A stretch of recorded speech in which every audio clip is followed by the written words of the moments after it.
Well, Notre Dame played with plenty of violence and hammered Army, but we are moving on to USC because all the marbles are on the line here for Notre Dame. I'm Tim Priester with Tim O'Malley, joined by John Brice, and this is the instant analysis is sponsored by RV Manufactured Housing Hall of Fame in Elkhart, Indiana. USC, I know a lot of people are looking at this record at 6-5 and saying it's not a very good football team. They've won 3 of the last 4. Their lone loss at home was in overtime to Penn State. They've been leading in the fourth quarter of every game. They've lost 5 games by a total of 19 points. This is a talented USC football team that hasn't known how to close most of the year. Yeah, it's this is one of those situations where I think Marcus Freeman's going to have no trouble explaining how good USC can be to his team. But I think not to switch topics on you, but the way he ended it, saying, I still feel the pain from that last loss out at USC. He looked like he felt the pain of that last loss out at USC. John Brice asked about the talent of this roster, and he mentioned we had dudes then too. I remember what it was like to leave that place. He said, I don't care if you're here or not. You're going to feel my pain from that loss in 2022. That is not something I expected today, and there's plenty to go around because USC has, look, they've been in the top 12 to 15 to 20 in offensive FEI rankings all season long. Defense has not gone below 37. There's plenty of talent, and they've played well. They've lost while playing well. Yeah, I think that's a great point. And to yours on Marcus Freeman, and we all asked questions sort of along those lines. I thought it was telling that he went ahead and said he's already seen some video of that 2022 game. He didn't outright say that it was playing everywhere in the complex, but it sounded like that 2022 season finale inside the Coliseum is on video screens in and around the Goog. It sounded like he covered up that it was playing all over the complex, actually. He said, I think I got some water in front of a TV or something along those lines. Exactly that. And he did note that they had some dudes then, but there's no question this is a deeper, faster Notre Dame roster on both sides of the football. We keep seeing Jeremiah Love run away from defenses. We keep seeing offenses incapable of running away from Notre Dame's defense. I think that's significant. I know we're going to break down this matchup more over the course of this instant analysis and podcasts to come, but I do think this is, again, a focused Notre Dame team. We talked about how much they needed to start fast. What was an ideal start for them against Army was getting Army's offense off the field whenever it got its first possession and getting a quick score. Notre Dame did exactly that. I keep harping on it. This is a mature, purpose-filled football team. I don't think there's any doubt that Notre Dame's going to be focused for this game. I think this team, this coaching staff, these players are beyond that. They know what's at stake here with USC. Now, Freeman was asked about close games. Notre Dame hasn't been involved in a close game since September 28th against Louisville. But again, they're focused on the matter at hand. I don't think that's an issue if they get into the fourth quarter. USC is very familiar with close games. Every one of their games pretty much has been a close game. Notre Dame's hasn't. This is game 12. They know what's at stake. I think that's the least of Notre Dame's concerns. I thought that was Marcus Freeman's second best answer today. I'm going to steal from Tim Priester. He said that might have been his best press conference. But Marcus Freeman said we don't have the game pressure of close games. We put game pressure on our players throughout the game on every single play. That's why the games aren't close.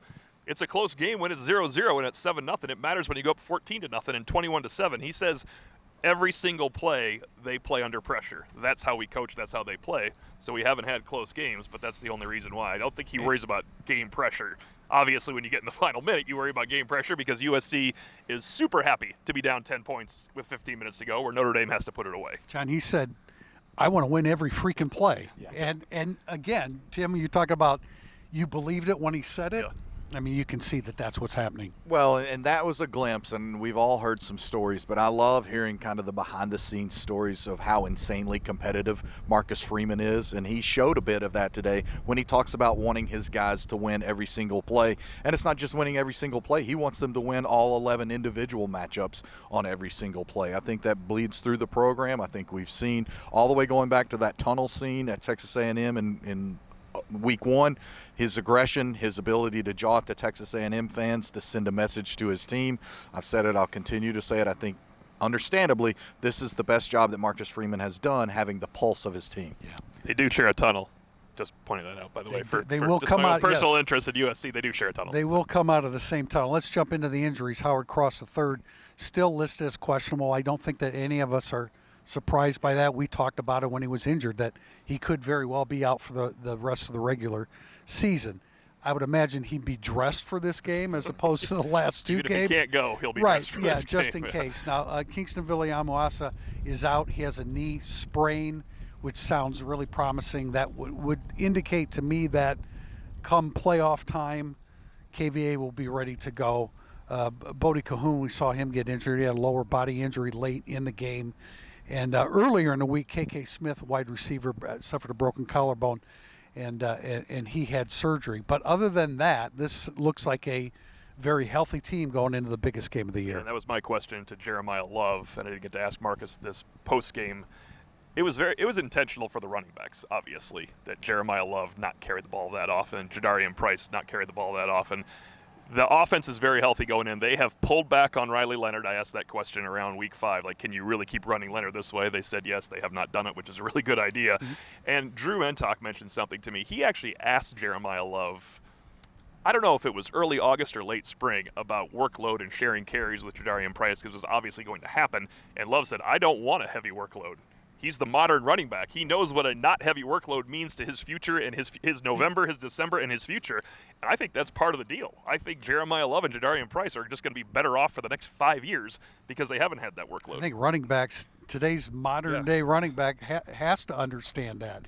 I wish we had access to the GPS data points or the catapult system to see, but I bet you Jeremiah Love was as fast on his final carry as he was on his first carry, and that's, again, due to load management.